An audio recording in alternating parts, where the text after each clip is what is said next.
कैमरे में बंद अपाहिज, जिसके रचनाकार रघुवीर सहाय, जिनका जन्म सन 1929 ईस्वी में लखनऊ में हुआ था। अज्ञेय द्वारा संपादित दूसरा सप्तक पत्रिका में आरंभिक कविताएं लिखने वाले रघुवीर जी ऑल इंडिया रेडियो के हिंदी समाचार विभाग से संबंध रखने वाले, हैदराबाद से निकलने वाली पत्रिका कल्पना तथा उसके बाद दैनिक नवभारत टाइम्स और दिनमान से जुड़े रहे। इन्होंने साहित्य अकादमी पुरस्कार प्राप्त किया। इनका निधन सन 1990 ईस्वी में दिल्ली में हुआ था। इन्होंने सड़क, चौराहा, दफ्तर, अखबार, संसद, बस, रेल और बाजार की भाषा में कविताएं लिखी। इनकी रचनाओं में आम आदमी की पीड़ा झलकती है। वह पेशे से पत्रकार होने के साथ साथ एक सिद्ध कथाकार एवं कवि भी थे। जातीय या व्यक्तिगत स्मृतियां उनकी कविता में न के बराबर हैं। वे केवल समाज की बड़ी समस्याओं या विषयों पर ही दृष्टि नहीं डालते, बल्कि छोटे छोटे अनुभवों को भी उन्होंने अपनी रचनाओं का विषय बनाया। अत्यंत साधारण और अनायास सी प्रतीत होने वाली शैली में समाज की दारुण विडंबनाओं को पकड़ने की जो कला रघुवीर जी की कविताओं में मिलती है, उसका उदाहरण प्रस्तुत कविता कैमरे में बंद अपाहिज है। शारीरिक अपंगता को झेलते व्यक्ति से टेलीविजन कार्यक्रम में कैमरे के सामने किस तरह के सवाल पूछे जाते हैं और कार्यक्रम को रोचक बनाने के लिए क्या क्या प्रयास किए जाते हैं, इसे लगभग स्पष्ट तरीके से बयान करते हुए कवि ने पीड़ा के साथ दृश्य संचार माध्यम के संबंध को रेखांकित किया है। किसी की पीड़ा को पर्दे पर दिखाकर दर्शकों तक उसके दर्द को पहुंचाने के लिए स्वयं भी संवेदनशील होने की आवश्यकता होती है, मगर व्यावसायिक तौर पर इस तरह का कार्यक्रम बनाने वाले दुख, दर्द और पीड़ा को बेचकर अपने कार्यक्रम को केवल लोकप्रिय बनाना चाहते हैं और इसी कारण वे संवेदनहीन हो जाते हैं।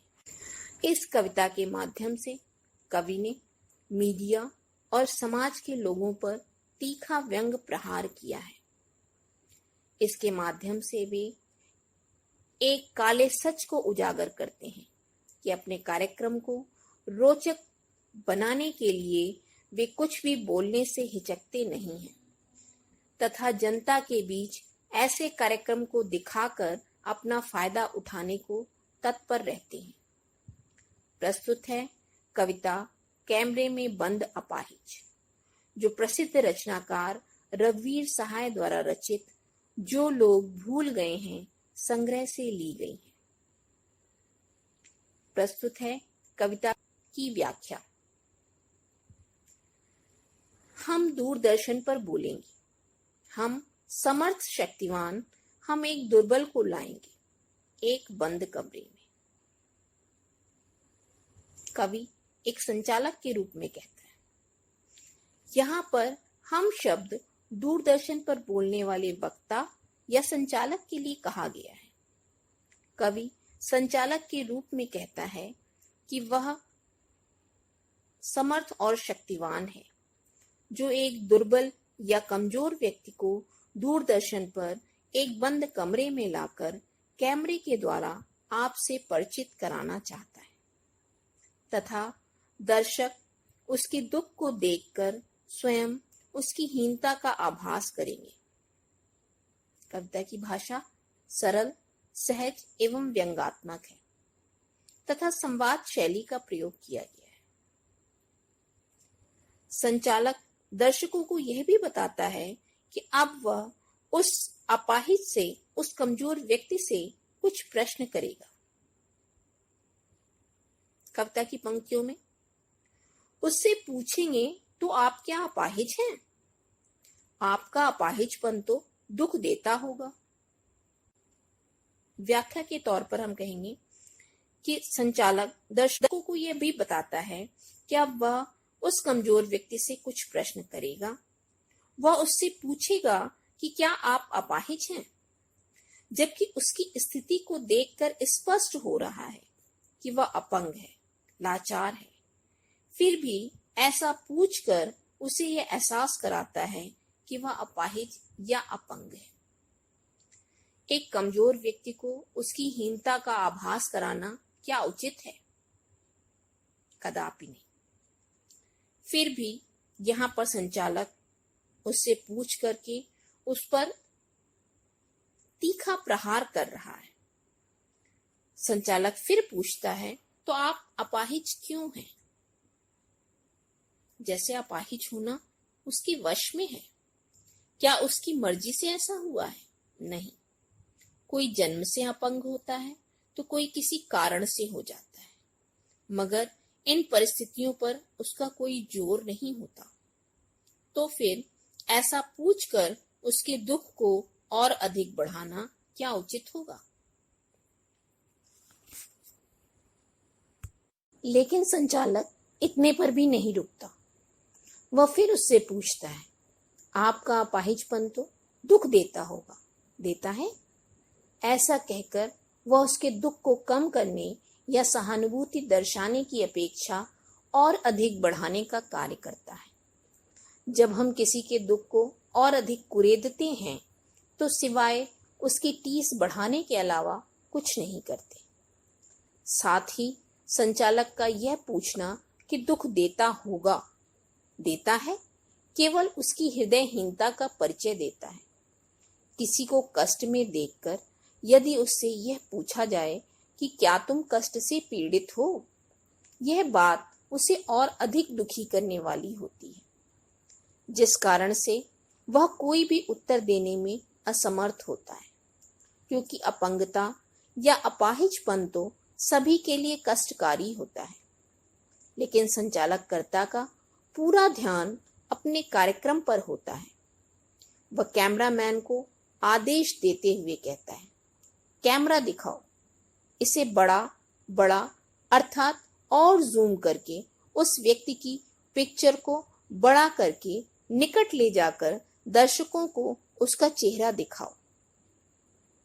वह व्यक्ति इसलिए कोई उत्तर नहीं दे पाता क्योंकि ये चुभने वाले सवाल उसके दुख को और अधिक बढ़ा देते हैं। इस कारण से वह चुप रह जाता है और संचालक कर्ता उसकी पीड़ा, विवशता व लाचारी को दर्शकों को दिखाकर उससे सहानुभूति बटोरना चाहता है। कविता की पंक्तियों में, हाँ तो बताइए आपका दुख क्या है, जल्दी बताइए, वह दुख बताइए, बता नहीं पाएगा। वह फिर उस अपाहिज व्यक्ति से बड़े उतावलेपन से पूछता है, हाँ तो बताइए आपका दुख क्या है, जल्दी बताइए। ऐसा कहकर संचालक कर्ता अपनी संवेदनहीनता का परिचय देता है कि वह उस अपाहिज व्यक्ति से ऐसे अटपटे प्रश्न पूछकर केवल अपने कार्यक्रम को दर्शकों के बीच रोचक बनाने का प्रयास कर रहा है। बता नहीं पाएगा, ऐसा कहकर कवि ने उन कार्यक्रमों को बनाने वालों पर व्यंग किया है जो केवल मसालेदार दृश्यों को दिखाकर अपनी टीआरपी बढ़ाने का प्रयत्न करते हैं। ऐसे कार्यक्रम केवल उनके मनोरंजन का साधन होते हैं, इसके अलावा वे उस दुखी व्यक्ति की पीड़ा को समझने का प्रयत्न ही नहीं करते। यहाँ पर काव्यांश की शैली पूर्णतया नाटकीय एवं व्यंग्यात्मक है। भाषा सरल, सहज, साहित्यिक खड़ी बोली है। कोष्ठकों में कहे गए कथन से कवि कविता को प्रभावशाली बनाना चाहता है। अगले काव्यांश में कवि संचालक कर्ता के माध्यम से उस व्यक्ति से पूछता है, सोचिए, बताइए आपको अपाहिज होकर कैसा लगता है। कैसा यानी कैसा लगता है। व्याख्या में संचालक कर्ता के माध्यम से कवि उस व्यक्ति से पूछता है, सोचिए, बताइए आपको अपाहिज होकर कैसा लगता है। वह अपने शब्दों को फिर से दोहराता है, यानी कैसा लगता है। ऐसा पूछकर संचालककर्ता अपनी छोटी और घृणित सोच का परिचय देता है। किसी अपाहिज से ऐसे प्रश्न पूछना कहाँ की मानवीयता है। ये तो केवल उसके दुख में और अधिक वृद्धि करना है। अपाहिजपन के दुख को भोगना ही कितना कष्टकारी है, उसके विषय में बोलने में वह व्यक्ति कैसे समर्थ हो सकता है। उनके प्रश्नों को सुनकर वह निरुत्तर हो जाता है, लेकिन संचालककर्ता उसकी परिस्थिति को समझने की अपेक्षा अत्यंत उतावलेपन से कहता है कि हम खुद इशारे से बताएंगे कि क्या ऐसा। वह अपाहिज को उत्तर देने के लिए विवश करते हुए कहता है कि सोचिए, कोशिश करिए कि जो कुछ दृश्य दिखाया जा रहा है क्या आपको ऐसा ही लगता है। जैसा टीवी के कार्यक्रमों में होता है कि कुछ पिक्चर्स को दिखाकर संचालककर्ता अपनी बात को स्पष्ट करने का प्रयास करता है। कविता की पंक्तियों में सोचिए, बताइए, थोड़ी कोशिश करिए, यह अवसर खो देंगे। व्याख्या में कवि कहता है कि आप यह अवसर खो देंगे, यानी आपको अपना दुख टीवी पर इतने दर्शकों के सामने बताने का बहुमूल्य अवसर मिला है, तो यदि आप कुछ नहीं कहेंगे तो यह स्वर्णिम अवसर आपके हाथ से निकल जाएगा। इसीलिए वह बार बार जोर देकर कह रहा है, सोचिए, बताइए, थोड़ी कोशिश करिए। ऐसा कहकर वह उस अपाहिज को इस बात का एहसास कराता है कि वह एक ऐसा महान व्यक्ति है जिसके दुख को जानने और समझने के लिए इतने सारे दर्शक उसके साथ हैं। जैसे दूसरों को दुख बताने से उसका दुख कुछ कम हो जाएगा। यहाँ पर संचालक का एकमात्र उद्देश्य यही है कि वह अपने कार्यक्रम को रोचक बनाने के प्रयास में लगा हुआ है। इसीलिए वह उस अपाहिज व्यक्ति से ऐसे उल्टे सीधे सवाल जवाब करके उसे रुलाकर दर्शकों की सहानुभूति प्राप्त करना चाहता है, क्योंकि दर्शक ऐसे भावनात्मक कार्यक्रमों से स्वतः ही जुड़ जाते हैं और इससे कार्यक्रम भी प्रभावशाली बन जाता है। आप जानते हैं कि कार्यक्रम रोचक बनाने के वास्ते हम पूछ पूछ कर उसको रुला देंगे। इंतजार करते हैं आप भी उसके रो पड़ने का, करते हैं? ऐसा कविता की पंक्तियों में कहा गया है। इसके बाद संचालक उस अपाहिज व्यक्ति की करुणापूर्ण स्थिति को दर्शाने के लिए ऐसे ऐसे दृश्य उपस्थित करता है जैसे उस व्यक्ति के रोने के कारण उसकी फूली हुई आंख, और उस आंख की तस्वीर को वह पर्दे पर और बड़ा करके जूम करके दिखाता है तथा उस अपाहिज के होठों पर अपने दुख को न व्यक्त कर पाने की कसमसाहट अर्थात असमंजसपूर्ण स्थिति। कविता की पंक्तियों में फिर हम पर्दे पर दिखलाएंगे फूली हुई आंख की एक बड़ी तस्वीर, बहुत बड़ी तस्वीर, और उसके होठों पर एक कसमसाहट भी। आशा है आप उसे उसकी अपंगता की पीड़ा मानेंगे। एक और कोशिश। दर्शक धीरज रखिए, देखिए, हमें दोनों एक संग रुलाने हैं, आप और वह दोनों। इसके साथ ही वह दर्शकों को संबोधित करते हुए कहता है कि इन सारे दृश्यों को आप उस अपाहिज व्यक्ति का दुख ही समझें। इसके बाद वह दर्शकों को धीरज रखने के लिए कहता है, क्योंकि वह उस अपाहिज और दर्शक दोनों को एक साथ दुखी करने की कोशिश में लगा है। जैसे जब हम कोई करुणापूर्ण दृश्य देखते हैं तो उसे देखते देखते उसमें इतना खो जाते हैं कि उसका दुख अपना दुख लगने लगता है, और यही बात उस कहानी या कलाकार की सफलता पर निर्भर करती है।